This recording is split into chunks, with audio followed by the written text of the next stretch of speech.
Good evening सभी को।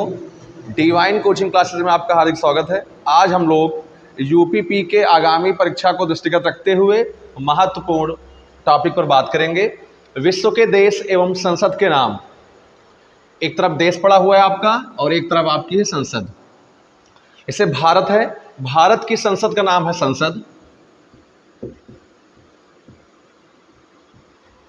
बांग्लादेश की संसद का नाम है जातीय संसद, जातीय संसद। मलेशिया की संसद का नाम है दीवान निगारा, दीवान निगारा। मिस्र की संसद का नाम है पीपल्स असेंबली, पीपल्स असेंबली।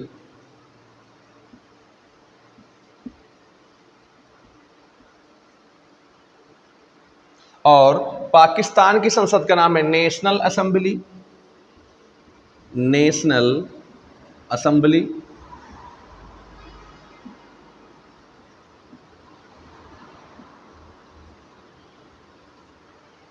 और फिर स्वीडन की संसद का नाम है रिक्सडॉग, रिक्सडॉग।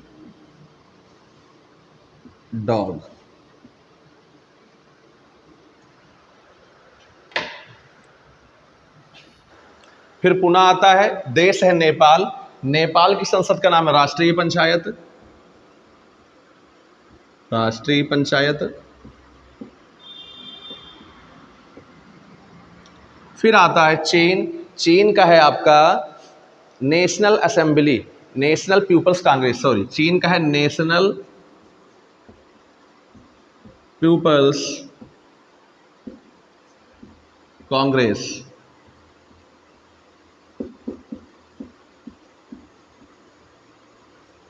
और फिर आपका फ्रांस है, फ्रांस का आपका है नेशनल असेंबली, नेशनल असेंबली।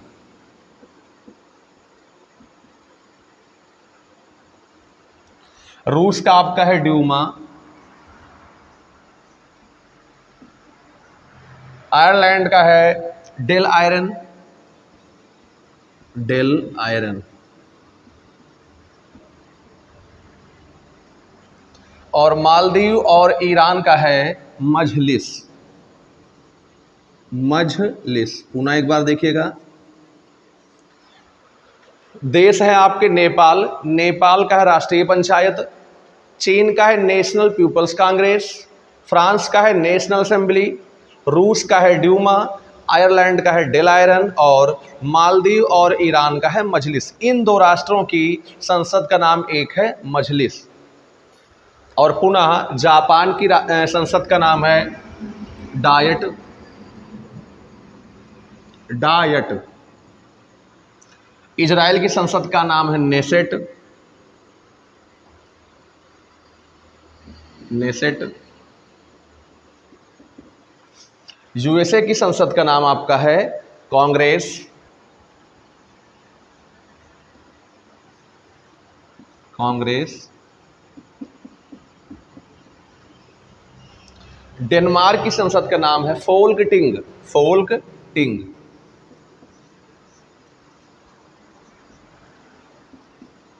और ब्रिटेन की संसद का नाम आपका है पार्लियामेंट, ब्रिटेन की संसद का नाम है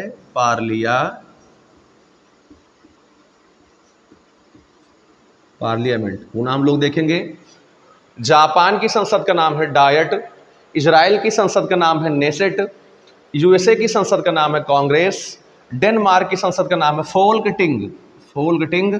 और ब्रिटेन की संसद का नाम है पार्लियामेंट। धन्यवाद। खेल एवं खिलाड़ियों की संख्या। इधर आपका खेल रहेगा, इधर खिलाड़ियों की संख्या होगी। तो जैसे आपका प्रथम खेल है वाटर पोलो, कबड्डी, नेटबॉल, पोलो, रग्बी फुटबॉल, वॉलीबॉल और बास्केटबॉल। तो हम लोग जानेंगे प्रत्येक खेल में कितने खिलाड़ी होते हैं। जैसे आपका आता है वाटर पोलो, इसमें आपके 7 खिलाड़ी होते हैं।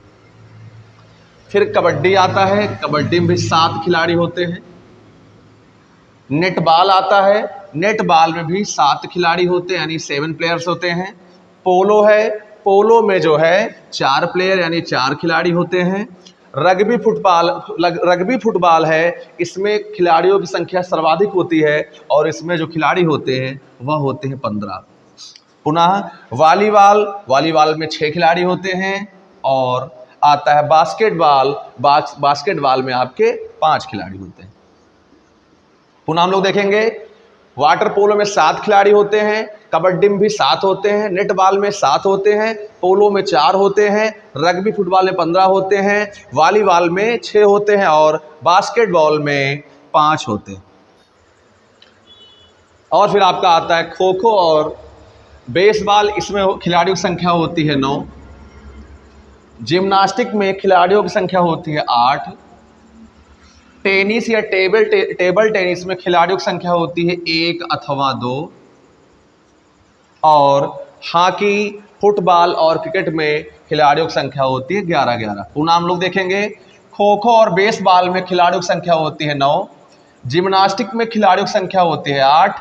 टेबल टेनिस में खिलाड़ियों की संख्या होती है 11 और हॉकी, फुटबॉल और क्रिकेट में खिलाड़ियों की संख्या होती है 11। इसमें टेबल टेनिस खिलाड़ियों की संख्या होती है 1 अथवा 2 और हॉकी और फुटबॉल और क्रिकेट में खिलाड़ियों की संख्या होती है 11। धन्यवाद। प्रमुख कृषि क्रांतियां और जानेंगे कि जब हमारा राष्ट्र स्वतंत्र हुआ उसके बाद हमारे राष्ट्र में विभिन्न प्रकार की कृषि क्रांतियां चलाई गई, जिसका मुख्य उद्देश्य था कि उत्पादों को बढ़ावा देना एवं उनके उत्पादों के उत्पादन में वृद्धि करना। चलिए आज हम लोग जानते हैं कि कौन से क्रांति चलाने से कौन से उत्पाद को जो है बढ़ावा मिला। जैसे प्रथम है सदाबहार क्रांति, द्वितीय है ग्रीन गोल्ड क्रांति, हरित सोना क्रांति, धूसर या स्लेटी क्रांति, सूर्योदय या सनराइज क्रांति, हरित क्रांति, श्वेत क्रांति, नीली क्रांति। इन क्रांतियों को चलाकर उत्पादों को बढ़ावा देने के लिए इन क्रांतियों को चलाया गया। चलिए जानते हैं सदाबहार क्रांति। इसका तात्पर्य होता है इस क्रांति को जैव तकनीक को बढ़ावा देने के लिए चलाया गया। जैव तकनीक को बढ़ावा देने के लिए चलाया गया यह क्रांति, या कृषि उत्पादों को भी उनके उत्पाद में बढ़ोतरी के लिए यह क्रांति चलाई गई। फिर आपका आता है ग्रीन गोल्ड क्रांति, यह आपका होता है चाय उत्पादन से। ग्रीन गोल्ड क्रांति आपकी होती है चाय उत्पादन से। फिर आपका होता है हरित सोना क्रांति। इस क्रांति को इसलिए चलाया गया जिससे कि बांस की फसल को या बांस को बढ़ावा दिया जा सके, तो यह बांस उत्पादन से है।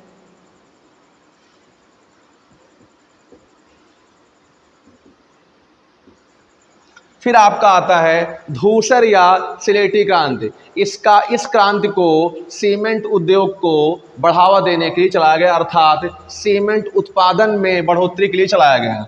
सीमेंट उत्पादन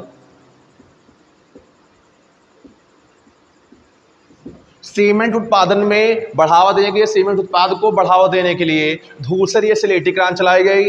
उसके बाद आपका आता है सूर्योदय या सनराइज क्रांति। इस क्रांति को चलाया इसलिए गया कि इलेक्ट्रॉनिक उत्पादों को बढ़ावा दिया जा सके। इलेक्ट्रॉनिक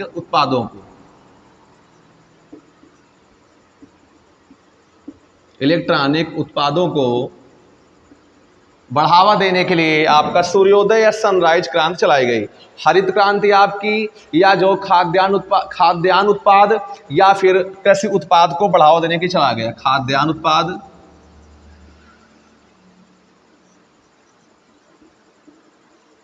या कृषि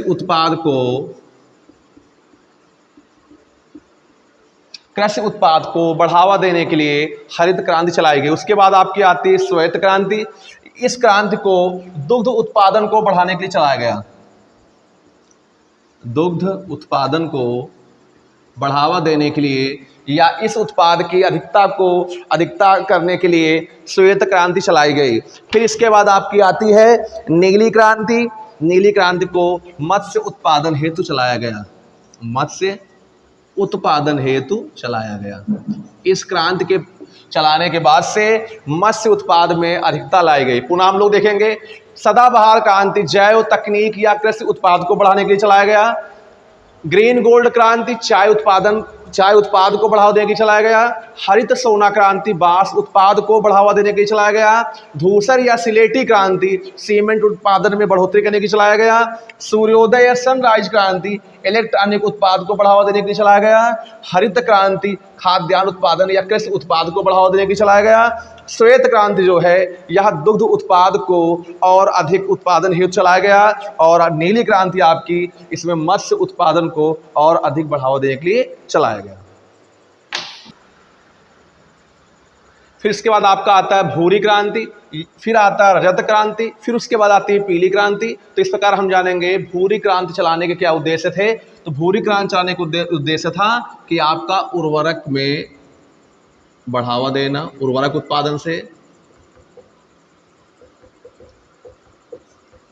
फिर रजत क्रांति आती है। रजत क्रांति का आपका तात्पर्य था अंडा उत्पादन से।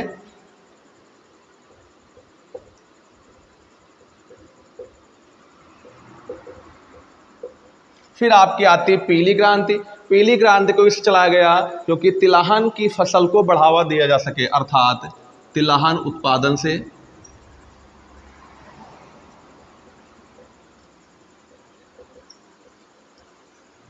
फिर उसके बाद आती है कृष्णा क्रांति।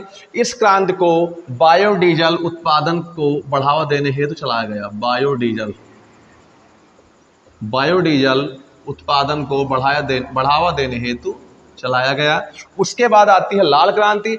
इस क्रांति को इसे चलाया गया ताकि मांस उत्पादन और टमाटर उत्पादन को बढ़ावा दिया जा सके। मांस उत्पादन या मांस और टमाटर उत्पादन को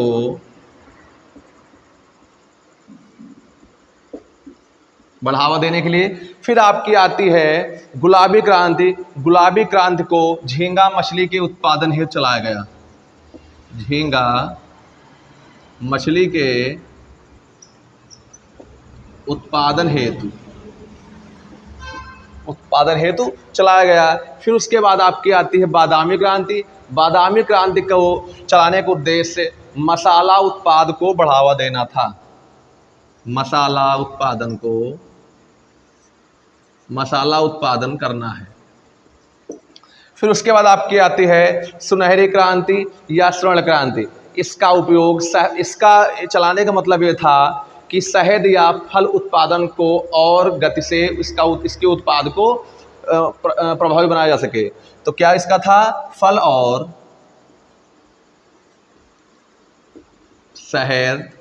शहद उत्पादन हेतु। पुनः हम लोग देखेंगे भूरी क्रांति को उर्वरक उत्पादन को बढ़ाने के लिए चलाया गया। रजत क्रांति को अंडा उत्पादन हेतु चलाया गया। पीली क्रांति को तिलहन उत्पादन हेतु चलाया गया। कृष्णा क्रांति को बायोडीजल उत्पादन हेतु चलाया गया। लाल क्रांति को मांस और टमाटर उत्पादन हेतु चलाया गया। गुलाबी क्रांति को झींगा मछली के उत्पादन को बढ़ावा देने के लिए चलाया गया। बादामी क्रांति को मसाला उत्पादन या मसाला उत्पाद को और अधिक उत्पादन करने हेतु इस क्रांति चलाई गई। और अंतिम आपके सुनहरी क्रांति या स्वर्ण क्रांति फल और शहद उत्पादन हेतु चलाई गई। फिर आपकी आती है अमृत क्रांति, गोल क्रांति, सैफरन क्रांति और खाकी क्रांति। तो अमृत क्रांति को चलाने का उद्देश्य था नदी जोड़ो परियोजना, अर्थात नदियों का जो है समागम कराया गया, उनको जोड़ा गया और सिंचाई के साधन को और आसान एवं सुचारू रूप से बनाया गया।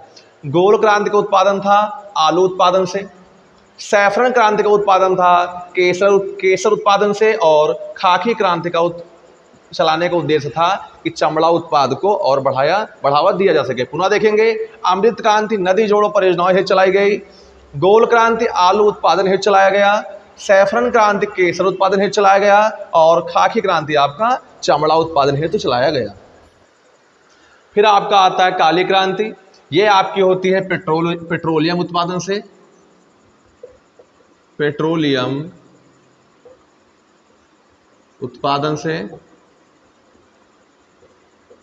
फिर आती है गोल्डन फाइबर क्रांति। यह आपका होता है जूट उत्पादन से।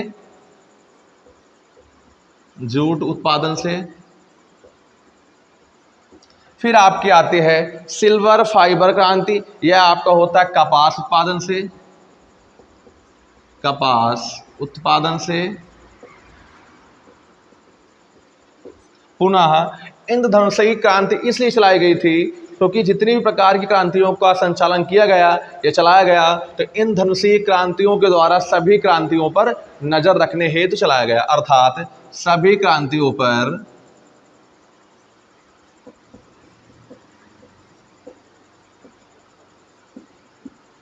नजर रखने हेतु, क्रांतियों पर नजर रखने हेतु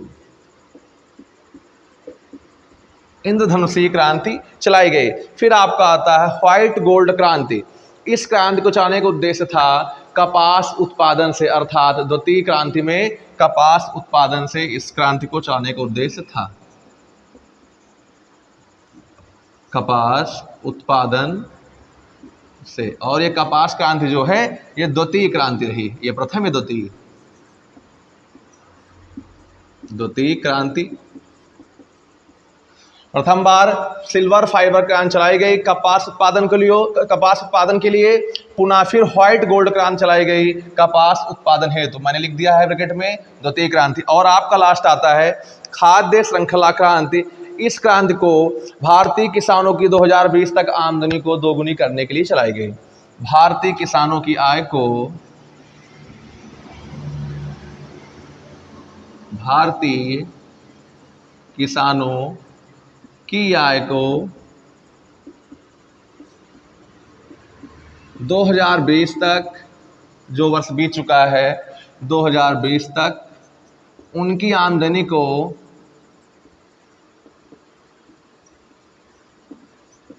दोगुनी करने हेतु चलाई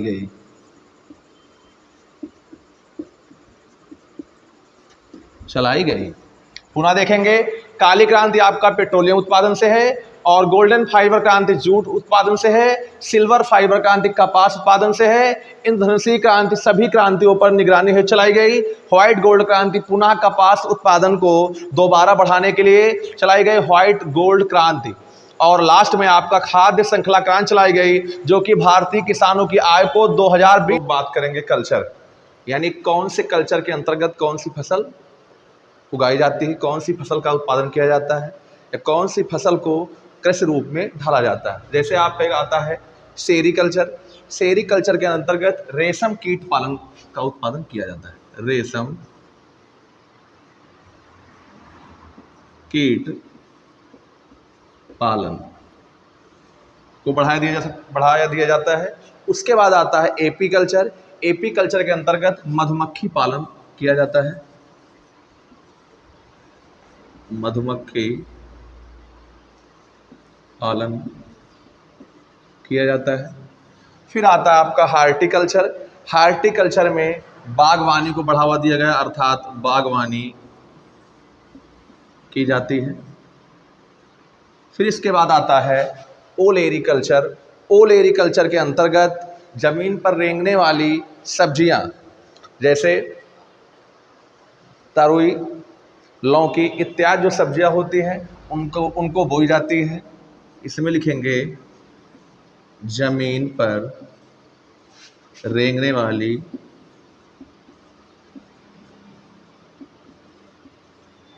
सब्जियों का अध्ययन, सब्जियों का अध्ययन किया जाता है।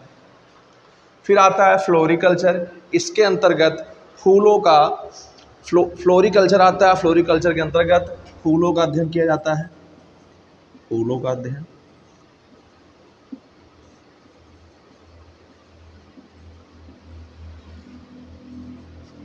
फिर आपका आता है सिल्वीकल्चर, और सिल्वीकल्चर के अंतर्गत आपका जो है वनों का अध्ययन किया जाता है।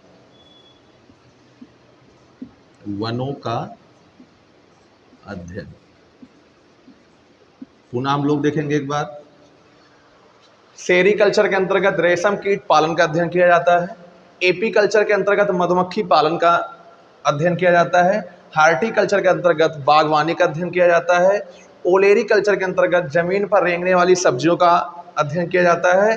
फ्लोरिकल्चर के अंतर्गत फूलों का अध्ययन किया जाता है, और सिल्वीकल्चर के अंतर्गत वनों का अध्ययन किया जाता है।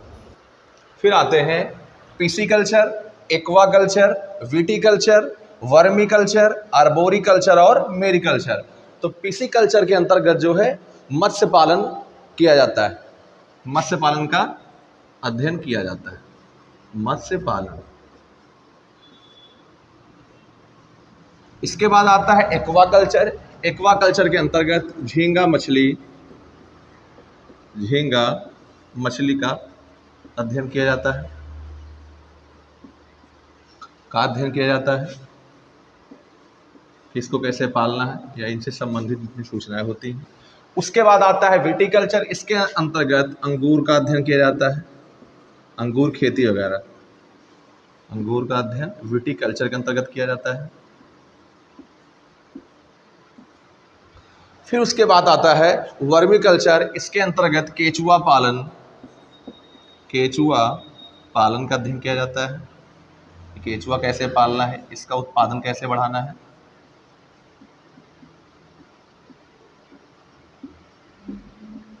फिर इसके बाद आपका आता है आर्बोरिकल्चर और मेरिकल्चर। इसके अंतर्गत वृक्ष उत्पादन संबंधी विज्ञान का अध्ययन किया जाता है, वृक्ष उत्पादन संबंधी विज्ञान का उत्पादन किया जाता है, विज्ञान का अध्ययन किया जाता है। और फिर आपका अंत में आता है मेरिकल्चर। इसके अंतर्गत जो है समुद्री जीवों का अध्ययन किया जाता है, समुद्री जीवों का अध्ययन किया जाता है।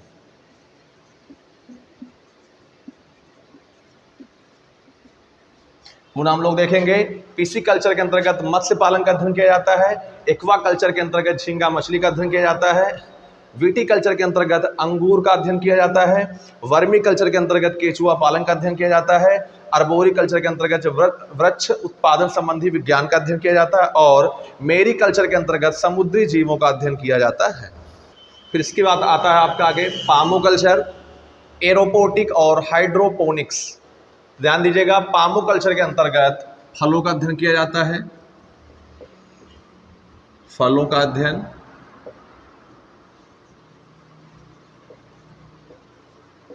किया जाता है। और एरोपोटिक के अंतर्गत हवा में पौधों को उगाने का अध्ययन किया जाता है, हवा में पौधों को उगाने का अध्ययन।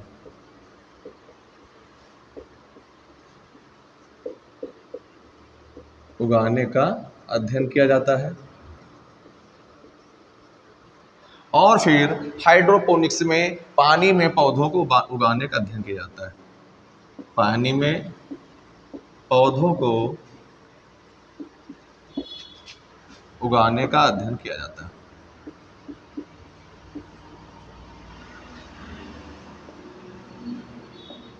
एक बार पुनः देखेंगे, पामोकल्चर के अंतर्गत फलों का अध्ययन किया जाता है, एरोपोटिक के अंतर्गत हवा में पौधों को उगाने का अध्ययन किया जाता है। एरो जहां पर आए, एयर आए, समझ जाना हवा में है, तो हवा में पौधों को उगाने का अध्ययन किया जाता है। और जहां पे हाइड्रो आए वहां पर जो है आपको पानी में पौधों को उगाने का अध्ययन किया जाता है। हमें ये चीज ध्यान रखना है। धन्यवाद।